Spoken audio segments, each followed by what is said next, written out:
یہ خاتون کا سوال ہے کہ آپ نے فرمایا کہ دعوت دین کے لیے ہندوؤں پر بہت آسانی کے ساتھ کام ہو سکتا ہے. کیا آپ اس چیز پر روشنی ڈالنا چاہیں گی کہ ہندوستان میں تبلیغ دین کے لیے کیا طریقے اختیار کیے جا رہے ہیں؟ ایک تو آپ نے سنا ہوگا ڈاکٹر ذاکر نائک کا نام. وہ ماشاءاللہ بہت اچھا کام کر رہے ہیں، بہت محنت کی، میڈیکل ڈاکٹر ہیں، لیکن اس کے باوجود انہوں نے ہر روز کی میں سمجھتی ہوں کہ 4 یا 5 لوگوں کی اطلاع ہے کہ ان کے ہاتھ پہ اسلام قبول کرتے ہیں.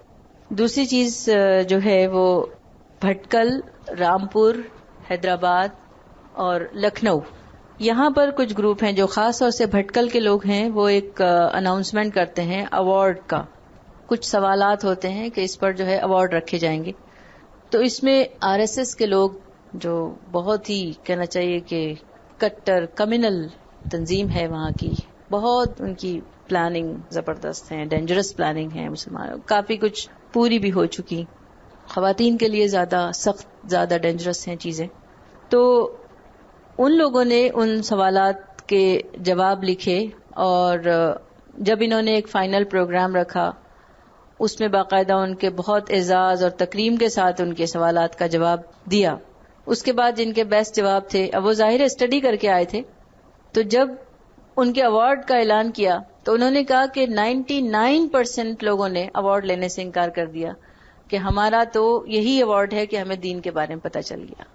دوسری ایک چیز جو جماعت اسلامی نے کی وہ بھی ایک اچھی چیز تھی کہ انہوں نے ہر شہر میں 3 افراد کو بھیجا اس پیغام کے ساتھ کہ وہاں جتنے بھی غیر مسلم ہیں ان کو ایک جگہ جمع کیجیے آپ، اور ان کو قرآن کریم پیش کریے اور بتائیے کہ یہ کیا کتاب ہدایت ہے، اس کو پڑھنے سے کیا فائدے ہیں اور نہ ماننے سے کیا نقصانات ہیں. ایک دن فکس کیا کہ جہاں سارے ہندوستان کے وہ جو افراد تھے انہیں جمع ہونا تھا، اپنی اپنی رپورٹ پیش کرنی تھی. تو حیرت کی بات یہ کہ سب نے ایک ہی رپورٹ دی کہ جب ہم نے ان کے سامنے دین پیش کیا تو وہ لوگ ہم پہ برس پڑے، اور انہوں نے کہا کہ آپ لوگوں کو آج خیال آیا یہ بتانے کا کہ یہ کیا کتاب ہے؟ اگر یہ پیغام آپ کے پاس آ گیا تھا تو اس کا یہ مطلب تھا کہ آپ نے اسے اپنے گھروں میں قید کر لیا. ہمارے جو آباء و اجداد شرک میں چلے گئے اس کا ذمہ دار کون ہے؟ اتنا غصہ ان میں تھا. تو دوسری ایک بات میں آپ کو بتاؤں کہ میرے چچا جو ہیں دارالعلوم دیوبند میں مدرس ہیں، ان کے ایک بچپن کے دوست ہیں، دیوبند میں ہی رہتے ہیں، ہندو ہیں، مذاق ان سے چلتا رہتا ہے سب. تو سفر کر رہے ہیں ساتھ میں، ایک مقام پہ آ کے انہوں نے کہا کہ مجھے عصر کی نماز پڑھنی ہے. کہا یہاں تو کوئی مسجد نہیں. انہوں نے کہا کہ یہاں میرے کچھ عزیز رہتے ہیں، میرٹھ کے مقام پر میرے کچھ عزیز رہتے ہیں، آپ وہاں چلیے. وہاں چلے گئے. بہت دولت مند خاندان، سب دھوتی وغیرہ پہنے ہوئے اور بڑے بڑے ٹیکے لگائے، 4 بھائی لان میں بیٹھے تھے. انہوں نے جب کہا کہ نماز پڑھنی ہے تو چاروں کھڑے ہو گئے. 8 نوکر ان کے یہاں کام کرتے ہیں، لیکن ایک بھائی لوٹا اٹھا کے بھاگے، اس میں پانی بھر رہے ہیں. ایک بھائی دھلی ہوئی چادر لے کے آئے کہ ہمارے پاس آپ کی وہ جانماز تو نہیں ہے، یہ ہے، مگر دھوبی کے یہاں کی دھلی ہوئی ہے. ایک بھائی نے پانی ڈالنا شروع کیا، منع کیا لاکھ. بہرحال اس طرح انہوں نے نیت باندھ لی، سلام پھیرا تو دیکھا کہ چاروں بھائی پیچھے ایسے ہاتھ جوڑے کھڑے، آنکھیں بند کی. تو انہوں نے پوچھا کہ آپ یہ کیا کر رہے ہیں؟ تو یہ کہا کہ ہمارے کہاں نصیب کہ آپ کے اللہ کا نام ہمارے گھر میں لیا جائے. تو یہ کمپلیکس ان کو ہے اپنے بارے میں کہ ہمارے پاس کچھ نہیں ہے، اور یہ احساس کہ اللہ تعالیٰ کی جو ذات ہے وہ بہت عظیم ہے. تو یہ دیکھیے یہ ہے سائیکالوجی. میں کہتی ہوں کہ ذرا سا ایک قدم آگے بڑھیں لوگ، اور خواتین میں خاص طور سے اس کو مدرسوں میں عورتوں کے جا کے میں کہتی ہوں کہ اس چیز کو اپنے تمام کاموں سے افضل رکھیں. ویسے بھی کہ فرض کفایہ ہے ہر مسلمان مرد پر اور عورت پر تبلیغ دین، کسی کی تخصیص نہیں ہے اس میں، ہر شخص پر ذمہ داری ہے اسے اپنی زندگی کا یہ عمل کرنا ہی کرنا ہے کیسے بھی ہو. تو بہرحال سمجھ رہی ہیں، مگر یہ ہے کہ بہت ہی گھٹا ہوا ماحول، باہر کے بارے میں کوئی انفارمیشن نہیں دیتے کیا ہو رہا ہے، اخبارات نہیں پڑھتے. لڑکیوں سے پوچھنا چاہتی ہوں کہ کیا بننا چاہتی ہو، کیا کرنا چاہتی ہو، تو خاموشی، سناٹا، کچھ ہے ہی نہیں، ذہن میں کوئی پلاننگ نہیں. میں ایک بات کہتی ہوں اسے، وہ اکثر اخبارات ہیڈ لائن لگاتے ہیں کہ ہمیں حکم ہے جسم پہ پردہ ڈالنے کے لیے، عقل پہ نہیں. میں نے تو آپ کو موٹی موٹی باتیں بتائی ہیں، اسٹریٹجیز آپ کو طے کرنی ہیں اور اس پر پڑھنا ہے. میں یہ کر سکتی ہوں کہ اقرا کی کریکولم گائیڈز بھی ہیں ساتھ میں کہ بچے کے ذہن کے اوپر کس طرح محنت کرنی چاہیے. جیسے ٹیچرز ٹریننگ پروگرام ہے، ہم نے جو 2-3 چیزیں بچوں کے لیے بامبے سے شروع کی.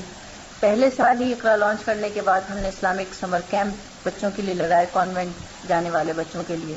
ان میں ہم نے 7 to 16 ایئرس کی ایج رکھی، لڑکیوں کے لڑکوں کے الگ الگ. ہم نے اس میں 80 ٹیچرز ٹرین کی صرف بامبے کے لیے، اور پورے بامبے میں ہم نے پھیلا دی. ان بچوں کے لیے 4 گھنٹے کا ایک پیریڈ ہوتا تھا، 5 دن کا کیمپ ہوتا تھا، اور کتابیں ہم نے ان کے لیے فری کی اس کیمپ کے لیے مخصوص.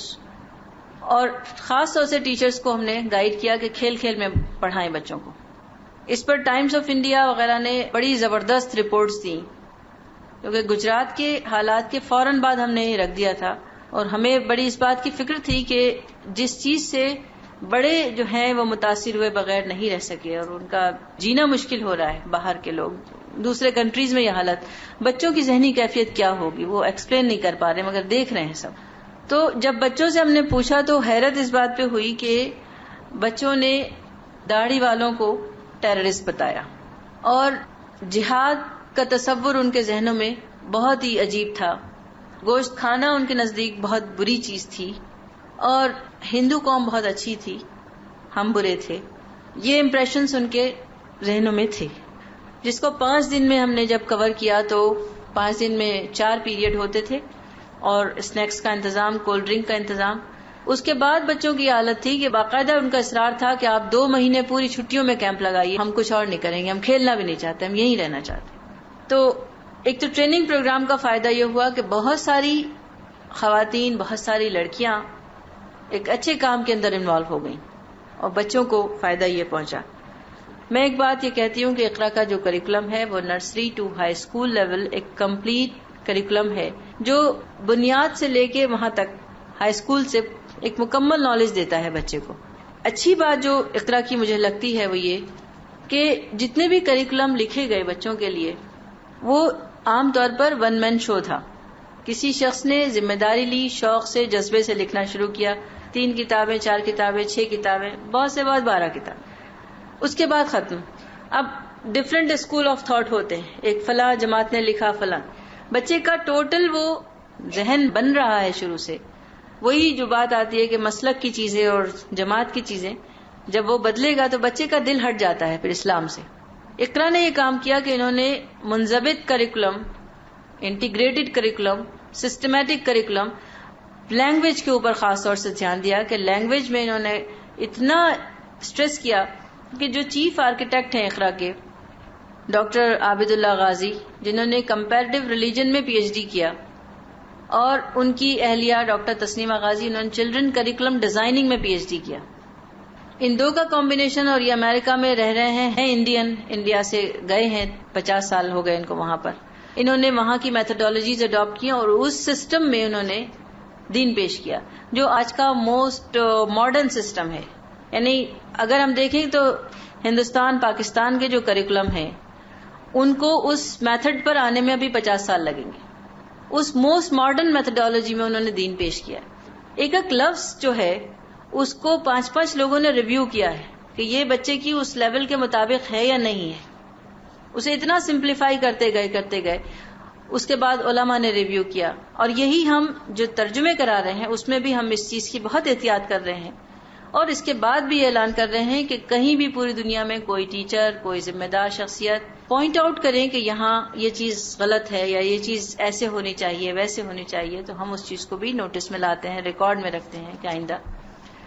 تو بہرحال یہاں پر اگر کوئی باقاعدہ تحریک چلانی ہے، اس سلسلے میں کوئی کام کرنا ہے، تو ہم یہ کہتے ہیں کہ اقرا کی ایک ٹیم جس میں 200 ایجوکیٹرز اور علماء انوالو ہیں شکاگو میں، ان لوگوں نے ایک بہت شاندار چیز پیش کر دی ہمارے لیے اس دور کے لحاظ سے. اب یہ ہمارا کام ہے کہ ہم اپنے کنٹریز میں اس کو کیسے پھیلائیں. میں نے آپ کو اپنی اسٹریٹجیز بتائیں کہ میں نے اس کو کیسے پھیلایا. امریکہ میں جن کتابوں کی قیمت $6 اور $8 وہ یہاں کے 300-400 روپے بنتی ہیں، وہ کتابیں ہندوستان میں ہم نے 45, 25 اور 50 روپے پہ اویلیبل کر دی. کتابوں کی کوالٹی امریکن کوالٹی ہے، کاغذ ان کا انتہائی عمدہ کاغذ ہے. تو بچے کو اتنا شوق دلائیے اسلام کا کہ وہ آپ کے کہنے سے نہیں بلکہ خود سے اٹھا کے کتاب پڑھے. ہم نے جو ایک بہت بڑی بھول کی وہ یہ کہ دین تو پہنچانا چاہا لیکن ہم نے چاہا کہ ہم ایک دفعہ چھاپ کے بہت سارے بچوں کو بانٹ دیں. کتاب کی کوالٹی گرا دی, ردی پیپر پہ شائع کر دیا. جیسا آپ نے پیش کیا ویسے بچے نے ریئیکٹ کیا. اس کے برعکس ہمارے پاس شام سے ایک میل آتا ہے ایک ماں کا, وہ واقعہ سننے کا ہے. وہ کہتی ہے کہ مجھے کہیں سے کتابیں ملی, میں نے ان کو لے جا کے ایک طرف رکھ دیا, ٹی وی کے پاس رکھ دیا تاکہ بچہ جب بھی کبھی ٹی وی دیکھے تو کتاب اٹھا لے اور پڑھ لے. بچے پہ پابندی تھی کہ وہ 11 بجے کے بعد نہ کوئی اس کے ہاتھ میں کوئی کتاب نظر آئے نہ ٹی وی. کہنے لگے مجھے یقین نہیں تھا کہ یہ کتاب بھی پڑھے گا, لیکن میں نے رکھ دی کہ پتہ نہیں اللہ تعالیٰ شاید اس کے دل میں ڈال دے. ایک دن وہ گئی تو 11:30 بجے بچہ کوئی کتاب پڑھ رہا ہے, تو یہ غصے میں گئی, بچے نے کتاب چھپا لی رضائی میں ڈر کی وجہ سے. تو انہوں نے ڈانٹ کے اس کو کہا کہ میں نے منع کیا تم کو کہ رات کے 11 بجے کے بعد کوئی کتاب نہیں ہونی چاہیے. اب کتاب جو نکالی تو وہ اقرا کی کتاب تھی. تو اس پہ انہوں نے یہ لکھا کہ میں اس وقت جب میل کر رہی ہوں میں رو رہی ہوں, اور مجھے یہ احساس ہے اس بات کا کہ نیند کے وقت جب بچے کو یا تو کوئی تفریح چاہیے ہو, اس وقت اگر وہ دین کی کتاب پڑھ رہا ہے اس کا مطلب ہے اس میں اس کی دلچسپی کا کوئی سامان موجود ہے. تو یہ چیز جو ہے یہ ہے آج کے دور کی ضرورت. چاروں طرف دنیا کا بے شمار ذخیرہ انتہائی اٹریکشن کے ساتھ پیش کیا جا رہا ہے. دین کو آپ خشک طریقے پر ڈرائی طریقے پر پیش کریں گے تو اس کا ریئیکشن کچھ اچھا آنے والا نہیں. ایک خاتون کا سوال ہے کہ تبلیغ کے کام پہ ہندو کمیونٹی کا کیا رد عمل ہوتا ہے اور کوئی مخالفت بھی ہوتی ہے کیا؟ مخالفت بھی ہوتی ہے, بہت اسٹرانگلی ہوتی ہے, اور سب سے بڑا ڈر تو یہی ہے پوری دنیا کو کہ اسلام جس دن آ جائے گا اس دن مساوات آ جائے گی, اس دن یہ لینڈ وار ختم ہو جائے گی, اس دن یہ میرا تیرا ختم ہو جائے گا. یہ اسلام کا جو مزاج ہے, سب سے زیادہ ڈر اسی بات کا لوگوں کو ہے. مخالفتیں اسی لیے ہو رہی ہیں. تو وہاں کی کمیونٹی کا جو عام ہندو ہے, عوام, ان کی طرف سے تو بہت پازیٹو آتا ہے رسپانس. جو کچھ ہوتا ہے وہ پولیٹیکل لوگوں کی طرف سے ہوتا ہے. تو یہ جو چیزیں ہیں کہ مدارس ہیں اور اسلامی تحریکات ہیں, اسلامی آرگنائزیشنز ہیں, ہر وقت انہیں اس کے لیے پریپیئر رہنا ہوتا ہے. لیکن یہ کہ ہم لوگ کام بہت بہت سوچ سمجھ کے اور بہت ٹرانسپیرنسی کے ساتھ کرتے ہیں. ہمارے ہاں ایک بہت بڑی غلطی یہ ہوئی ہے, اس کو ظاہر ہے کہ ان کا قصور نہیں کہہ سکتے. بڑے بڑے مدارس کے رجسٹریشن نہیں ہے, جو خاص یعنی نان مسلم اس معاملے میں جو ہے ہندو کمیونٹی بہت ایفیشینٹ ہے اس بارے میں کہ وہ جو کام کرتے ہیں اس کو بہت طریقے سے سسٹمیٹک وے میں کرتے ہیں.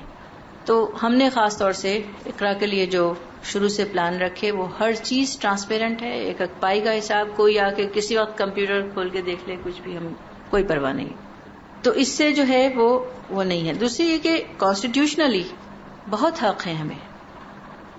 جو لوگ ایسا کرتے ہیں ایک گروپ انہی میں سے کھڑا ہو جاتا ہے جو سیکولر ہندو ہے, وہ ہمیں ڈیفینڈ کرنے لگتا ہے. وہ دعوت کے کام کو یا اس چیز کو کوئی اپریشیٹ نہیں کرتا. وہ کہتا ہے کہ میرا اس سے انٹرسٹ نہیں ہے, میری دلچسپی نہیں ہے, لیکن ہیومینٹی گراؤنڈ پہ ہم آپ کے سپورٹر ہیں. تو یہ بھی ہے, یہ بھی تصویر ہے, ایسا نہیں ہے کہ سارے حالات. دوسری چیز انہوں نے پوچھی ہے کہ ٹرین میں لوگوں کو کیسے کنونس. سب سے بیسٹ طریقہ جو ہے خواتین کے مسائل ہیں. ہندو کمیونٹی کے اندر خواتین بہت بہت سپریسڈ ہے. آپ سوچئے کہ جہاں پر ستی کی رسم ہو, ادھر مرد ختم ہو جائے, یہ مذہباً ہے, مرد ختم ہو جائے تو عورت کو حکم یہ کہ وہ اپنے آپ کو جلا لے, ختم ہو جائے. تو اپنے آپ پہ وہ تیل جلا کے, وہ جو کہتے ہیں نا کہ وہ ہتھیلی پر چراغ جلانا, جو محاورہ مشہور ہے, وہ اسی سے متعلق ہے کہ اس کے ہتھیلی کے اوپر گھی رکھ کے اور اس کو پہلے جلا کے دیکھا جاتا ہے کہ برداشت کر پائے گی یا نہیں. اس سے پہلے اس کے بال اتار دیتے تھے. بہرحال اب قانوناً بہت ساری سیکیورٹیز کی گئی ہیں ان کی. لیکن ہم جب بات کرتے ہیں نا, جب ہمارے یونیفارم سول کوڈ کے نعرے لگتے ہیں, جہاں کہیں الیکشن ہوئے صاحب یونیفارم سول کوڈ لایا جائے اور ایکوالٹی لائی جائے اور مسلمان عورت سپریسڈ ہو رہی ہے اور مسلمان عورت کو طلاق دی جا رہی ہے, یہ معاملے جب آتے ہیں تو اس سال خاص طور سے گورنمنٹ کے ہی لوگوں سے میرا خاص طور سے جو ہے اس میں بہت ڈائلاگ ہوئے. اور میں نے کہا کہ آپ نے کبھی فارمولا تو دیا نہیں ہمیں کہ یونیفارم سول کوڈ میں کیا ہوگا. اگر یونیفارم سول کوڈ کے طور پر آپ اسلامک لا لانا چاہتے ہیں، ویل اینڈ گڈ، ہمیں بہت اچھا ہے، ایکسپٹ ہے. لیکن جس دن آپ یونیفارم سول کوڈ اپنا پروپوز لے کے آئیں گے، اس دن سب سے بڑی مخالفت آپ کی کمیونٹی سے ہوگی، کیونکہ ہر 10 قدم پہ جا کے ان کی رسمیں بدل جاتی ہیں، ان کے طریقے بدل جاتے ہیں. ایک بھگوان ہوتا ہے، اس کے انڈر میں 10 ہوتے ہیں، پھر اس کے انڈر میں اور 50 ہوتے ہیں. ہر خاندان کا ایک ہوتا ہے، اور اس کا جو ماننے والا ہے، وہ جو ایک خاندان کا ایک ہوتا ہے، اس سے اوپر تو بہت سارے ہیں. وہ جو ایک ہوتا ہے، جو اس کو مانتا ہو، اس کے یہاں شادی ہوتی ہے. شادی بہت مشکل مسئلہ ہے. اب یہ جو ٹی وی پہ یہ لوگ سیریل وغیرہ دکھا کے اپنی امیج کرنا چاہ رہے ہیں، مجھے افسوس ہے اس بات کا، بہت شدید افسوس ہے کہ پورے بر صغیر کے اندر بہت شوق سے یہ پروگرام دیکھے جاتے ہیں. اور ہماری سوسائٹیز کے اندر اور 10 مسئلے تھے، اس کی طرف سے اور 50 چیزیں. ڈھاکہ میں نے دیکھا، بنگلہ دیش میں یہ ٹائم ہوا، اس وقت میں کوئی عورت کچھ سننے کو تیار نہیں ہے. شام کے ٹائم سے لے کر پاکستان کی رپورٹس یہی ہیں، سعودی عرب کی رپورٹس یہ. سعودی عرب کے بچے اوم کے ٹی شرٹ پہنے پھر رہے ہیں. ان سے پوچھا سعودی بچوں سے کہ کیا ہے یہ، تو کہتے ہیں کہ یہ بہت اچھا ہے، بہت آرٹسٹک ہے. وہ آرٹسٹک بنا کے پیش کر رہے ہیں کیونکہ کچھ ہے نہیں ان کے پاس. اپنے کلچر کو کپڑوں کے اوپر، پینٹنگز میں، آرٹ کے نام پر، کرافٹ کے نام پر بہت زبردست تحریک ہے. اتنے سے بھگوان ملتے ہیں کی چینز کے لیے، کار کے لیے. تو میں سوال اسی پہ کرتی ہوں کہ آپ کو پیدا کس نے کیا؟ تو وہ تو برہما ہے. برہما کون ہے؟ کریٹر ہے. تو اور اس کے پیرالل کون ہے؟ وہ وشنو ہے. وشنو کا کیا مقام ہے کہ وہ موت کا ذمہ دار ہے. تو جو برہما ہے پیدا کرنے والا، وہ موت نہیں لا سکتا، تو چپ. گنپتی کیا ہے؟ سرسوتی کیا ہے؟ یہ لکشمی کیا ہے؟ ایک سرسوتی علم کی دیوی، لکشمی ویلتھ کی دیوی. تو کہتے ہیں کہ یہ سب اس کے روپ ہیں. تو میں نے کہا آپ کے ویدوں میں کہیں لکھا ہے کیا کہ میرے روپ سے مجھے پہچانو؟ وید تو ہم نے پڑھے نہیں. وید پڑھنا آسان ہی نہیں. وید تو ہمارے پرکھوں نے نہیں پڑھے، ہمارے آچاریہ نے نہیں پڑھے. ہم کیا پڑھیں گے؟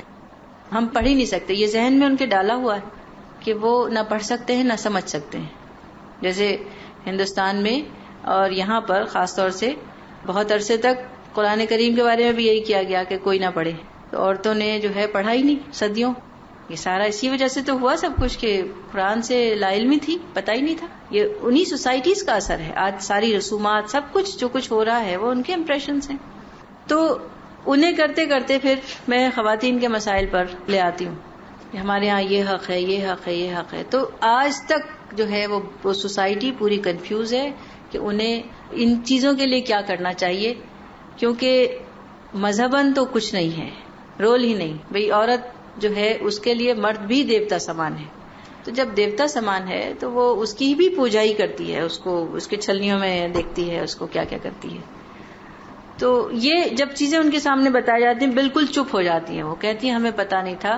لیکن ایک اس قوم کی ایک خصوصیت بہت اچھی ہے کہ یہ ضدی نہیں ہے. قوم نالج کی بے انتہا پیاسی ہے، بہت پیاسی ہے، اور حق ڈھونڈ رہی ہے، جاننا چاہتی ہے. کیونکہ یہ بہت بڑا کنفیوژن ہے آج جو دنیا میں جو کچھ ہو رہا ہے. ان کے ذہن میں یہ چیز ہے کہ یہ صحیح نہیں ہو رہا ہے. پڑھا لکھا طبقہ نہ ہندو ہے، نہ مسلمان ہے، نہ کرسچن ہے، کچھ نہیں ہے. لیکن وہ جاننا چاہتے ہیں ضرور. اور جو دوریاں ہیں دونوں قوموں کے اندر، تو یہ بھی بہت کم ممکن ہو پاتا ہے. بہت کم لوگ اس اسٹریٹجی کے ساتھ پیش کر پاتے ہیں کہ یہ کمفرٹیبلی سن سکیں بات. اگر بات اس انداز میں شروع ہو، اسلام ایسا ہے، اسلام ایسا ہے، اسلام ایسا ہے، تو وہ فوراً ڈیفینڈ کرنے لگتے ہیں. تو بات یہاں سے نہ ہو. بات کوشچن مارک چھوڑ دینی چاہیے ان کی.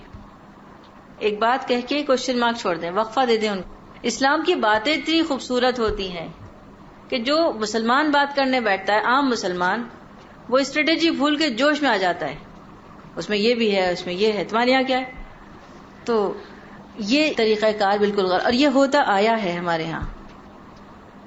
علی گڑھ کا سوال کیا کہ علی گڑھ میں کیا ہو رہا ہے. علی گڑھ میں ایک اقرا کی ایک اور برانچ قائم ہوئی اساس کے نام سے، Academy of South East Asia. تو وہاں پر جو ہے وہ ایک سوشل کریکولم لکھا گیا جو گورنمنٹ کا ایک سلیبس ہے NCERT کا، گورنمنٹ نے جو سوشل کریکولم لکھا اس کو اقرا اساس نے چیک کیا، اس میں سے بے شمار غلطیاں نکالی، تاریخی غلطیاں، پھر یہ تیار کر کے یہ پروپوز کیا. تو وہاں الحمدللہ تقریباً 30,000 مدرسوں کے لیے اور اسکولوں کے لیے یہ سینکشن ہو گیا اساس کا کریکولم. یہ جو ہے اس میں انگلش، میتھس اور سوشل اسٹڈیز اب مدارس میں لانچ ہوں گی. تو جو ہم بات کر رہے تھے کہ انگلش نہیں آتی یا کچھ نہیں جانتے، جیوگرافی نہیں جانتے، وہ اب اقرا کا یہ جو چیپٹر ہے یہ اس کو دور، یہ صرف ان پر ورک کر رہا ہے خاص طور سے. اگر ٹیچرز ٹریننگ کے ساتھ ساتھ مدر ٹریننگ بھی رکھی جائے تاکہ مائیں جو ہیں وہ آگے آئیں، مائیں کریں گی ٹریننگ.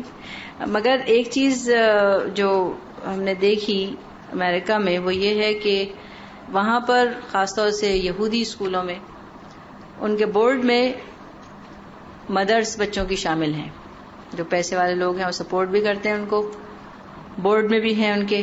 اور ماؤں کو جو مورل سائنس کا پیریڈ ہے وہ مائیں پڑھاتی ہیں. بہت سے بڑے بڑے اسکولوں میں دیکھا تو ان کا ایک الگ، وہ کوالیفائڈ ہیں لیکن ایک دن ایک ماں آ رہی ہے پڑھانے، ایک دن ایک ماں آ رہی ہے پڑھانے، اس طرح سے یہ نظام. تو اس لحاظ سے ہم کر سکتے ہیں. اور الصلاح انٹرنیشنل جو ہے وہ میں نے قائم کی تھی 86 میں. سب سے پہلا کام اس سے جو شروع کیا تھا وہ جب ٹی وی پہ رامائن اور مہا بھارت آ رہی تھی، بچوں سے مجھے شروع سے ہی بڑی دلچسپی رہی. تو میں نے دیکھا کہ گھروں کے اندر، مسلمان گھروں کے اندر باقاعدہ رامائن دیکھی جا رہی ہے. ان کا پورے ان کے پلان ہم خود فلفل کر دیتے ہیں، خود وجہ بن جاتے ہیں. اور ماں باپ سے پوچھتے تھے تو ماں باپ کہتے تھے کہ بھئی ہم اس لیے دیکھتے ہیں کہ ہمیں ہندوازم کے بارے میں پتہ چلے تاکہ ہم کچھ کام کریں. کام تو کبھی کسی نے کچھ کیا نہیں، لیکن بچوں پر اس کا بہت برا اثر پڑ رہا تھا. اور ہتھیار جو تھے رام کے اور ان کے کرشن کے فلاں کے، وہ پلاسٹک کی شکل میں بچوں کے گھروں میں آ گئے تھے. کردار بنتے تھے رام اور کرشن اور سیتا اس طرح. اس وقت مجھے بہت اس کی تکلیف تھی کہ کیا کرنا چاہیے، کیونکہ ہم یہ تو اتنا پاورفل میڈیا ہے کہ انہوں نے جھوپڑ پٹی تک پہنچا دیا، جھوپڑوں میں ٹی وی رکھے ہوئے ہیں. ہم ظاہر ہے کہ اپنی تاریخ اگر لائیں تو اس کا کیا طریقہ ہو، ہم ویڈیو میں نہیں لا سکتے انبیاء علیہ السلام کو، کیسے کریں. تو اس وقت میں نے کیسٹ تیار کیے تھے، آڈیو کیسٹس، جو نبیوں کی تاریخ ہے، قصص القرآن، جو بچوں کے لیے کہنا چاہیے کہ ڈرامہ فارم میں ہے. نبی کی آواز نہیں ہے لیکن جادوگر ہیں، فرعون ہیں اور تمام لوگوں کی 11 آوازیں ہیں اس میں، ساؤنڈ ایفیکٹس کے ساتھ ہیں، قلزم کا پھٹنا، گھوڑوں کی ٹاپیں وغیرہ. یہ اتنا مقبول ہوا پورے ہندوستان میں کہ ماؤں کی بہت فون آئے اور وہ کہنے لگی کہ اس کی وجہ سے جو ہے ہمارے بچوں نے قصص القرآن گھر میں منگوائی، آج ہماری لائبریری میں ہے.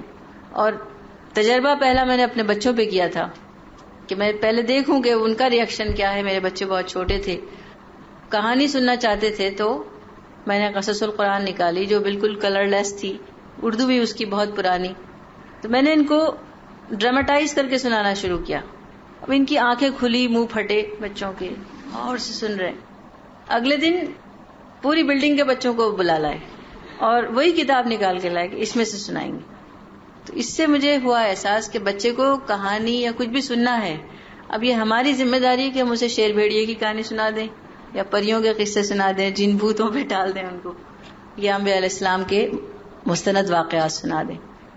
اس وقت پھر میں نے باقاعدگی سے کام کیا اور بہت میں اس سلسلے میں اناڑی تھی. اسے بالکل ایک الگ فیلڈ تھی، میرے تو نالج نہیں تھی اس بارے میں. لیکن امین سیانی کا نام آپ نے سنا ہوگا، جو ریڈیو ورلڈ کے کنگ کہلاتے ہیں.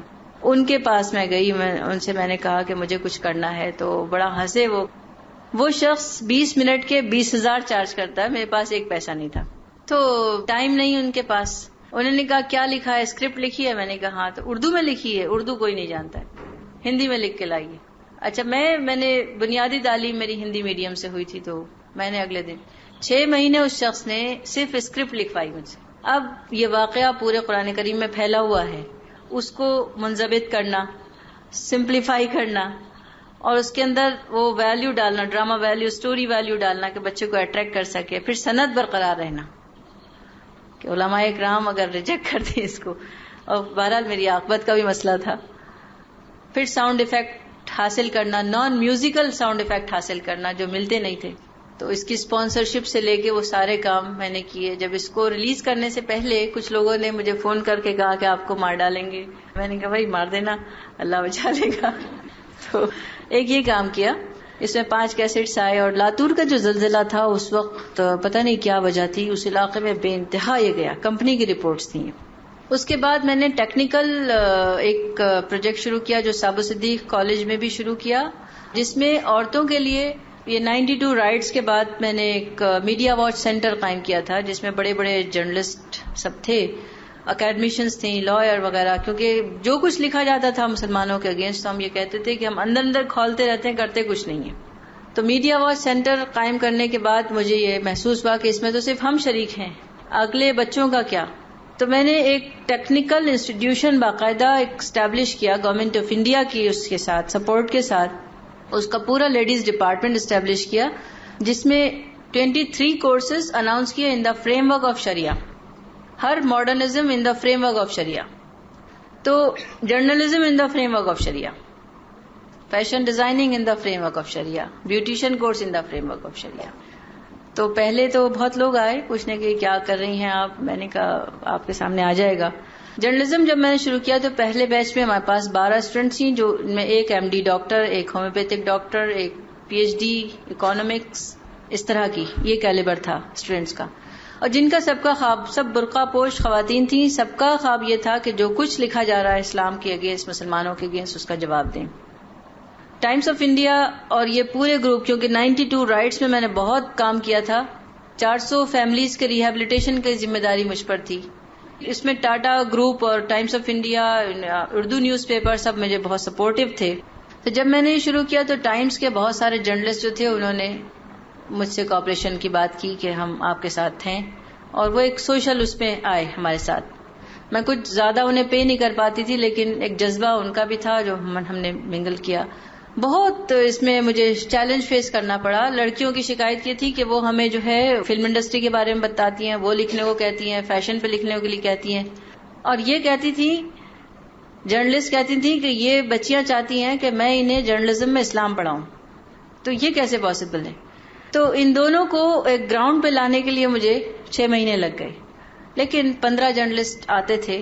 تو ماشاءاللہ پھر یہ جرنلسٹ جو ہیں آج تقریباً 40 جرنلسٹ اس وقت بیٹھی ہوئی ہیں ہمارے مختلف انگلش نیوز پیپرز میں، برقع پوش ہیں. تو یہ ایک ماحول کریٹ کرنے کی کوشش کی تھی جو کامیاب رہی.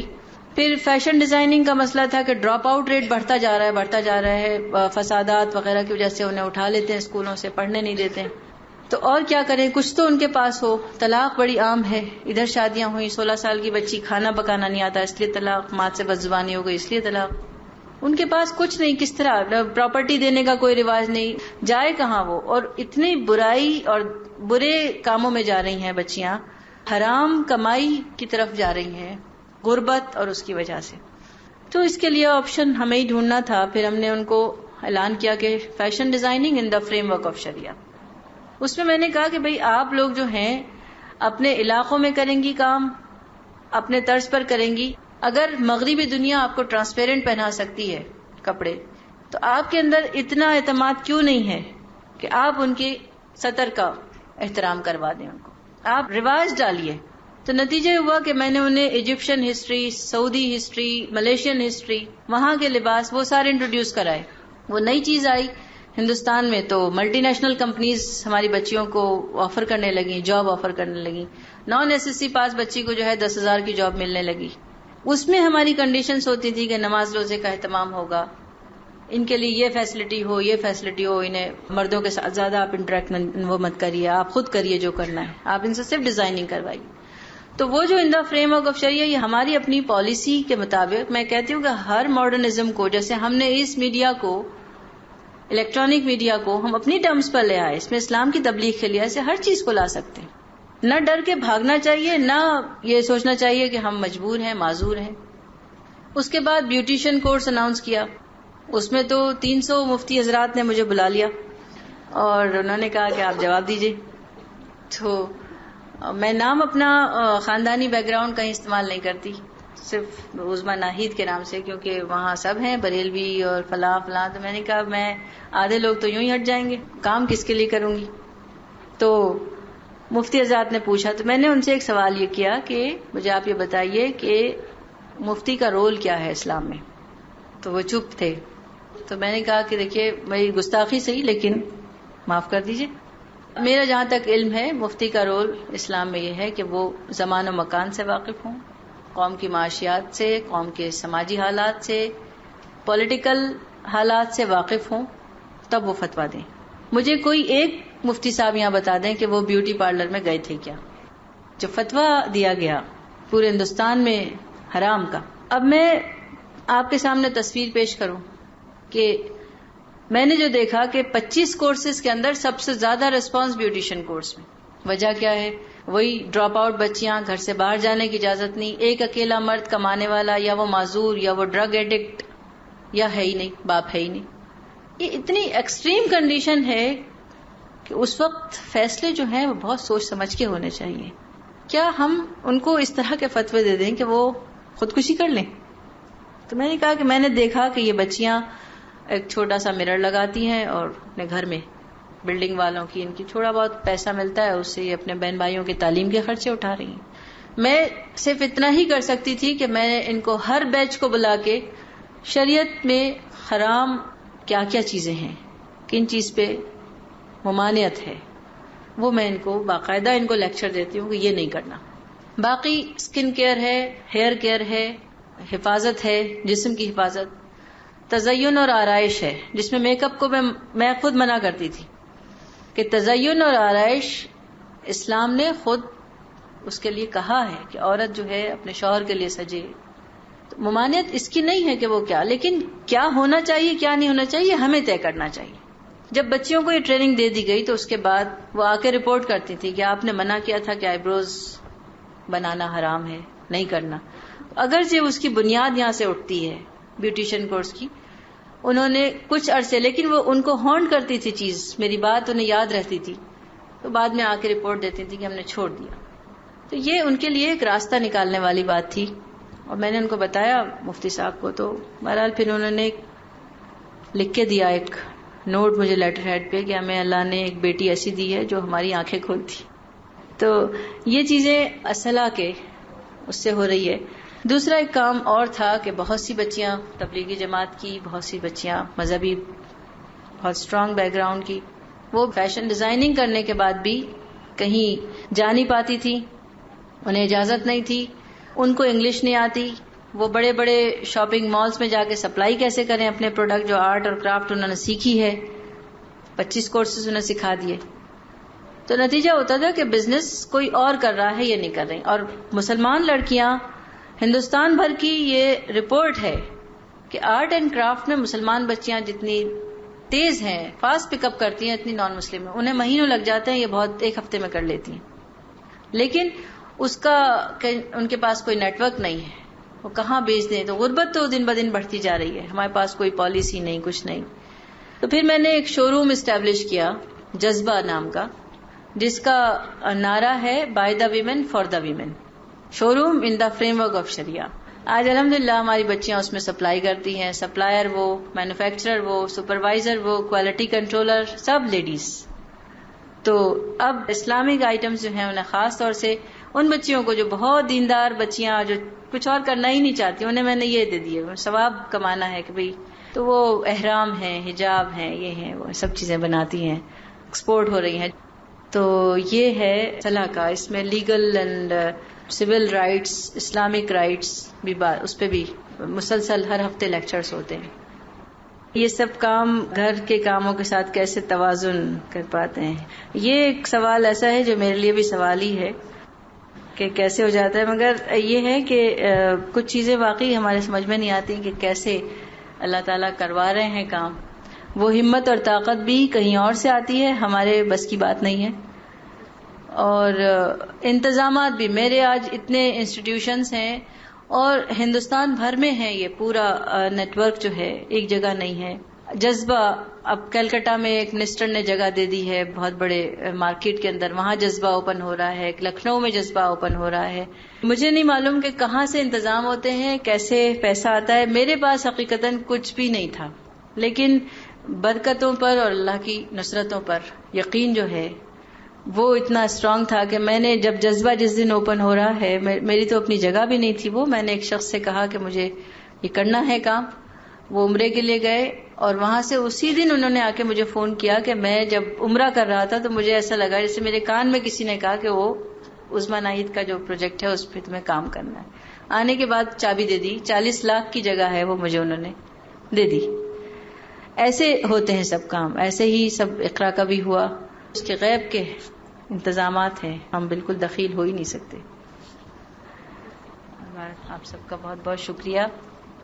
میں اپنی بہن کا بہت دل کی گہرائیوں سے شکریہ ادا کرتی ہوں اور ان کے لیے دعا گو ہوں کہ جو کچھ کر رہی ہیں اللہ تعالیٰ اس میں اور زیادہ برکت دے، اور جو کچھ ہم نے ان سے سیکھا ہے اللہ کرے کہ ہم بھی مزید کچھ اور کر سکیں. جزاکم اللہ خیرا. سبحانک اللہم و بحمدک، نشہد ان لا الہ الا انت، نستغفرک و نتوب الیک. والسلام علیکم ورحمۃ اللہ وبرکاتہ.